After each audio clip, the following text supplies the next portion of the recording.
This is the latest star of the show, Zinsser Bin.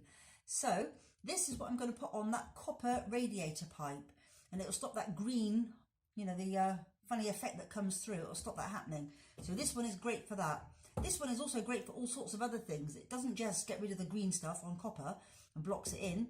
It can seal knots in wood and stop the sap coming through and discolouring your paint. But this one is more expensive because it has shellac in it. And there's a shortage of shellac because there's not enough beetles to make the shellac.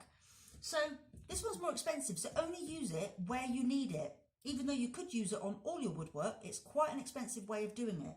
Because this one is like top of the range in the bin paints, not in the bin paints, the Zinsser paints. You thin it with meths if it needs to be thinned. Whereas you probably know oil-based paints need to be thinned with white spirit. But this one needs to be thinned with meths. You can actually clean your brush with meths, but that's really hard work. It's much easier to clean it with ammonia. Granny's old-fashioned ammonia. Really hard to get this stuff. I normally buy it online. But it cleans your brushes super fast. So yeah, this one is great for sealing knots in bare wood. To save you go around with knot in solution, doing every knot one at a time. Tedioso. And it's good for doing copper pipes to stop that green stuff coming through. And my other fabulous Zinsser is this one.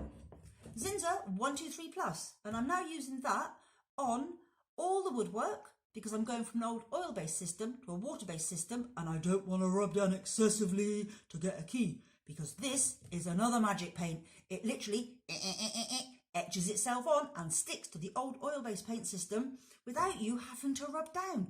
Do you know how much time that saves? And like I've said, on this job, I'm going for an 8 or 9 out of sort of like 10 grade of finish because it's going to be a rental property. And so we're trying to save as much time as possible to get the job done in half the time, but I am going to lose that probably 10% of grade of finish. But overall, that's a really good cost saving. I'm just spending more on my paints to achieve super duper results. But I always use these paints actually, every single time. I never use cheap paints. Cheap usually means rubbish. So although this is more expensive, it does all sorts of magic problem solving tricks if you know where to use it.